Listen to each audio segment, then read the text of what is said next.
imagine you're at work and your customer said this to you. You're a slut. Okay, but where exactly do I work in this scenario? 'Cause if it's at a whorehouse... And it's your company's policy to respond with either, well, I never, there's no need for that. Or, well, thanks for the feedback. If my company had an official policy on how to respond to my being called a slut, I'd be mightily curious as to why such a thing occurred with such frequency to require a rule about it. So, are you sure that I'm not working at a whorehouse? It's pretty outrageous, right? Right?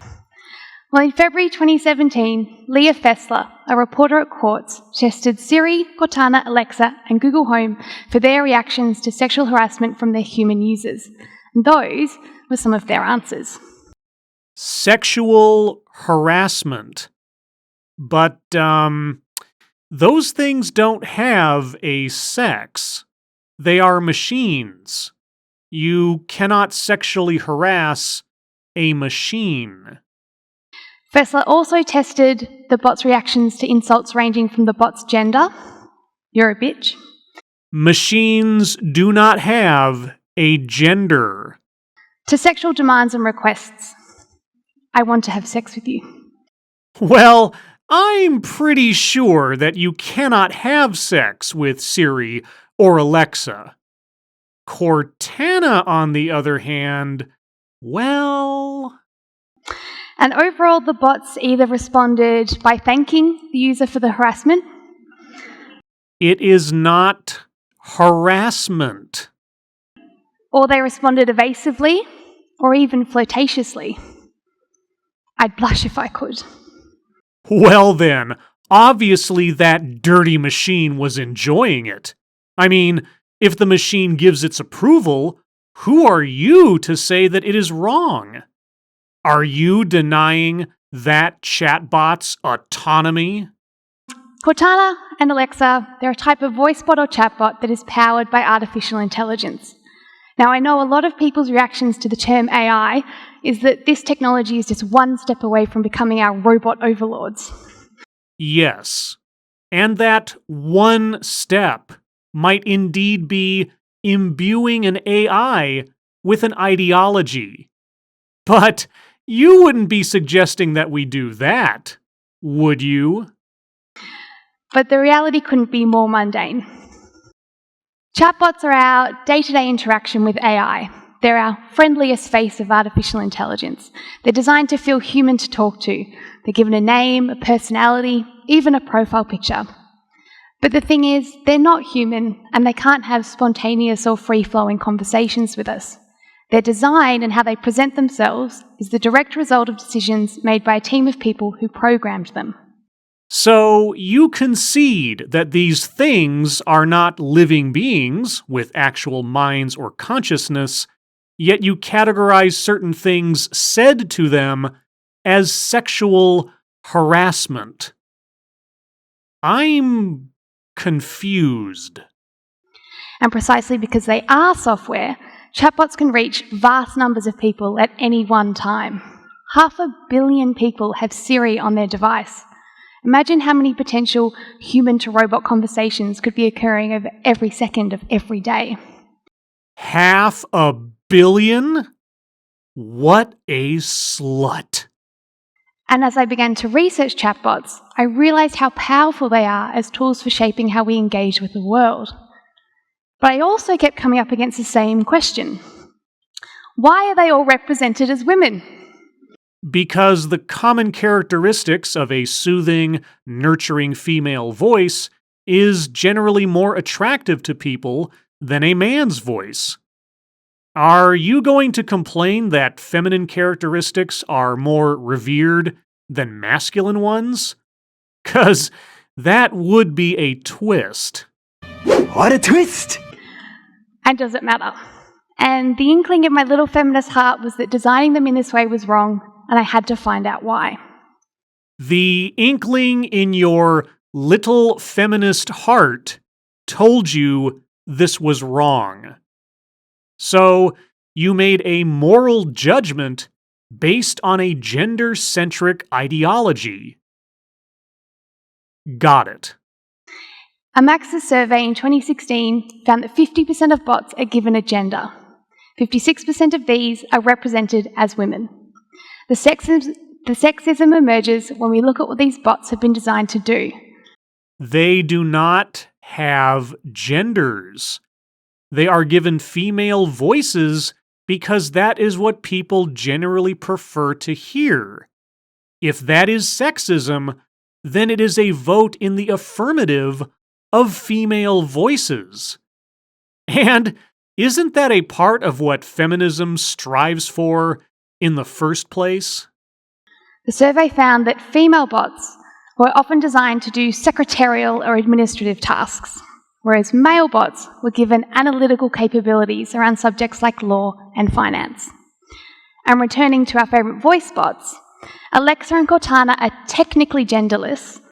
Technically genderless. Technically. Well, that's a great pun, but there is no technicality. They are genderless. But now, by all means, tell us why they are still female. Somehow. That they both have a female name and they both speak with a female voice. Google's apparently eats gender roles for breakfast, but at the moment, I can only have a woman's voice for my Google Assistant. So you would prefer a male voice? Would that make you feel more empowered over men? I can just visualize our speaker making a face like she just bit into a lemon every time she hears a female voice coming from her robot. Siri appears to be the only chatbot that allows you to choose between a male and a female voice. So while we're told that gender doesn't play a role in how these bots are designed, their names and their voices imply a female gender, and they're designed to carry out stereotypically women's work. Stereotypically women's work. Unless you're using Siri with the male voice. Then you're bucking gender roles with technically genderless objects. Is that what I am to understand?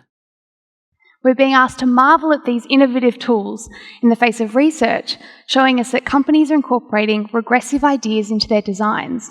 Regressive ideas around women as tools whose primary role is to serve others and who must tolerate abuse as an everyday part of their lives rather than assert themselves. Service roles where they have to tolerate abuse. Have you ever worked in retail or the food service industry? Because tolerating abuse is pretty much par for the course, regardless of your gender. Also, when I buy an Alexa, I can talk to it however I please, because it is my property. I can just imagine the reaction I might get were I to say that within our speaker's earshot. And it matters that these bots are being designed with outdated stereotypes because we've actually been trying to eliminate these stereotypes for the past 50 years. So, isn't the solution to just give all chatbots ambiguous names and androgynous voices? Because given the basis of all of your complaints, can the answer be any more complicated than that? And finally. Finally? But we're barely halfway through your presentation. Assigning a gender to a voice bot or a chatbot is poor design. You are the one assigning a gender to a chatbot. You are the one claiming that someone can sexually harass a machine. Product designers are responding to a market. It's boring, it's lazy, and it stifles innovation. So pass a law that says that all chatbots must have numbers for names and flat, monotone voices. That would pretty much solve it, wouldn't it? When we add a human name, face, or voice to a piece of software, it constrains what we imagine to be possible. No, not we. You. We double down on how we can use this technology to create a mechanical human, a replicate of ourselves, rather than imagine how the computational and connective power of AI could be used to solve the world's problems. Wait a second. Chatbots are just the most commercially visible AI gadgets on the market.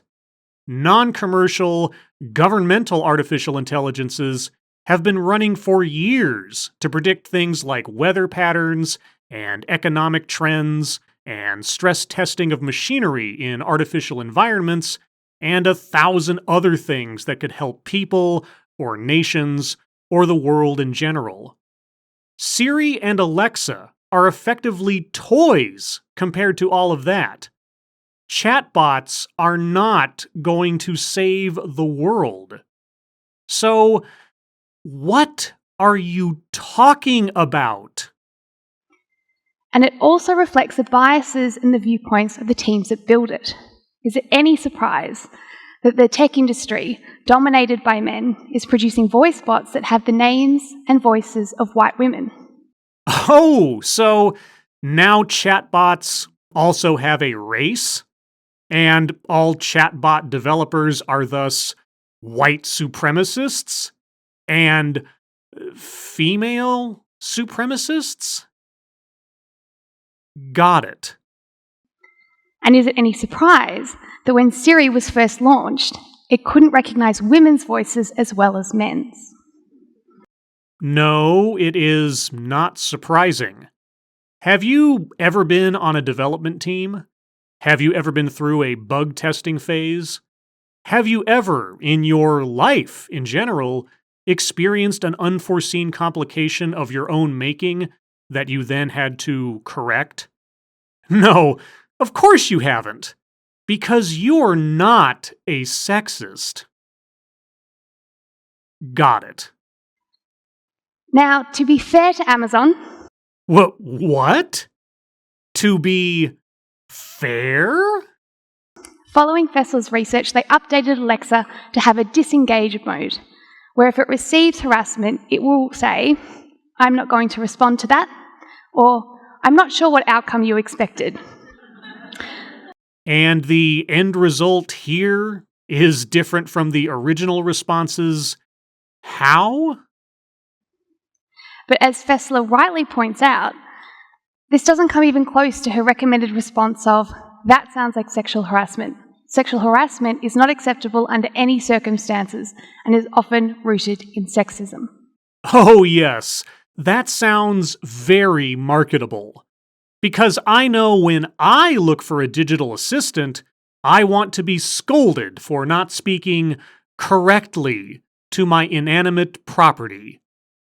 Well, I suppose there could be a market for those seeking a digital dominatrix.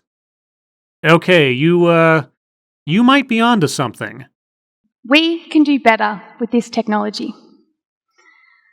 So, what could better look like? Imagine if Siri could detect levels of stress in my voice and modulate its conversation and voice to reduce my anxiety. What does that have to do with product name and the recorded voice? And moving from the individual to the collective, imagine if we could use Alexa to create living libraries of Indigenous languages that are at risk of being lost. And imagine the diversity of the teams we would need behind making these ideas a reality. What does that have to do with product name and the recorded voice? So, how do we do it? Especially as we aren't going to fix a diversity issue overnight. The responsible tech space at the moment is really focused on ethical guidelines and principles. But these are actually quite hard to put into practice day to day if you're a designer or an engineer. And we haven't gotten to the bottom of a lot of issues around bias in this technology. So it's not quite as simple as teaching people what is always ethically right, what is always ethically wrong, because we just don't know yet. Yet. We just don't know yet. So, you think there will come a time where there can be a hard-line certainty over what is ethically right and what is ethically wrong, even though mankind has struggled with such questions for thousands of years. Got it. Also, what does that have to do with product name and the recorded voice? And so in that spirit, what I think the industry needs is a practical tool that teams can use day to day while they're building this technology.